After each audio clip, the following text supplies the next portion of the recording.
Hey everybody, welcome back to the channel. My name is Chaz, and this is the stories of the world of Verloth. Today, we will actually be telling the story of the creation of the map of Verloth and the couple who sailed around the world and completed this massive project.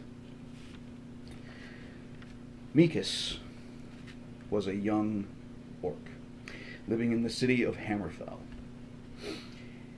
He was always enamored by wind and water and all things nature. He embraced it, he wanted to explore it. He liked the mountains, he liked the trees, he liked the water, he liked all of it. Everything that he could find on it, he wanted to be a part of. He would walk the coasts and watch as the waves would come in from the water, and he would be fascinated by the birds and the fish that he would see riding in the water. He one day found a piece of wood floating in the water, and he thought to himself, perhaps maybe this would be fun. And he got a hold of the wood, and he began to paddle into the waves and into the water, and he soon found that by catching it just right, the water would grab the board underneath of him and take him right into shore. And he just absolutely loved this. This was pure joy to him, breathing in that salt air and feeling the wind in his hair as he rode the wave right into the beach. But there was only so much that this beach could give him. There was only so much wave and so much wind. And so he decided he needed more. And he had heard tales of a place called the Bay of Winds, high in the north in the Elven kingdoms. And so he decided to take He decided to take a journey. And he went north. It took him a long time, and he saw many amazing things on his way there. He passed into the human city of Corona, and he saw mountains, and he saw trees, and he saw all of these wondrous creatures that inhabited this earth. It began to make him wonder what more was there in this world, and what more could there possibly be. But this particular journey had a very specific destination. And as he arrived at the Bay of Winds, he couldn't believe his sight. There, the wind was a literal being. It was strong and it was fierce, and it drew the water up into waves that he'd never seen before, and his eyes were big as saucers, and he couldn't believe what he could see. His board was not going to be sufficient for this. He needed something else, but he didn't know what. He couldn't figure this out. Meanwhile, from the city of Oravast, an elf maiden by the name of Jeskawo had come down to the beach at the Bay of the Winds to collect some shells that she was going to make into some jewelry for her friends. And there she saw Mikas as he was trying to ride in these waves on this silly little board of his.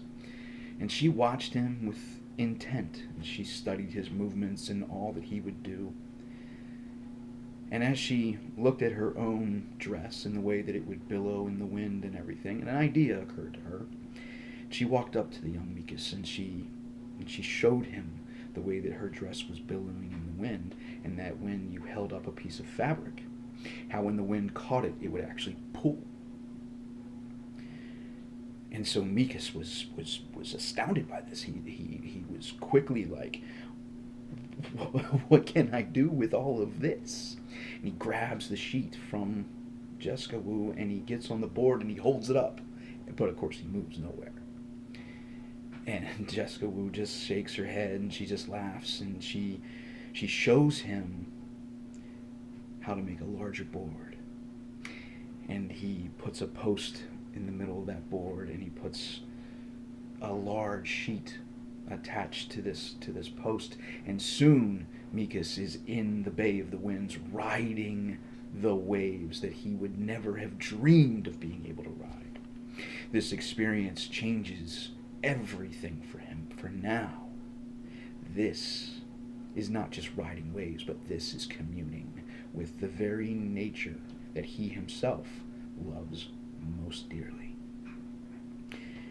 He then tells Jeskawo about his travels north from the town of Hammerfall, and how he came to be here at Oravast, and all that he had seen and discovered. And she herself caught this wonderment in his eyes, and she wanted to experience it for herself. And so the two of them explored the entire continent of Dorost together. And there they mapped out its many nooks and crannies and crevices and mountains and forests and all the wide variety that was there before them. It wasn't long before they began to wonder what lay beyond the borders of this land, what lay beyond the water that surfaced it all. They got a boat, and they began to set out across the sea. And there they discovered the continents of Mathas and Chromas and Novast, Amos, back to the island of Orthomas, seeing all that this world had to offer, seeing the many wondrous and strange creatures and times that could be seen. Jeskawo herself became enamored by these animals and these creatures and wanted to protect them all.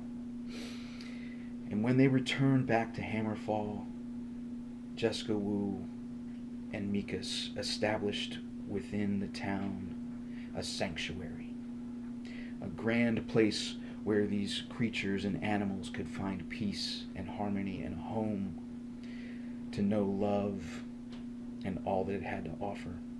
And deep down, farther outside of the town of Bromwell, in the forests, they would hold glorious festivals celebrating nature and music and magic and the creatures of the earth. And together, Mikas and Jeskawo created this grandness. There was the map of the world now seen for all and any who wanted to explore its depths and its wide-arching reaches, but also the knowledge of what existed there.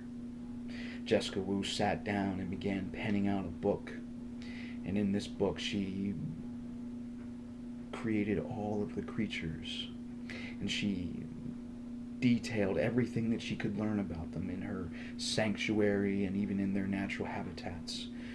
Mikas and Jeskawo both never lost their love of traveling, and would oftentimes be seen traveling to the Gulf of the Forge, to the Gulf of Anvil, all the way back out to the continent of Amas, where, again, some of the biggest waves that Mikas had ever seen, to be ridden and to be enjoyed and to be loved, and for all of the creatures that Jeskawo could give a home to, she did.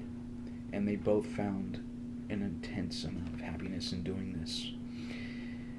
And you have the map of Verloth today because of what they have done.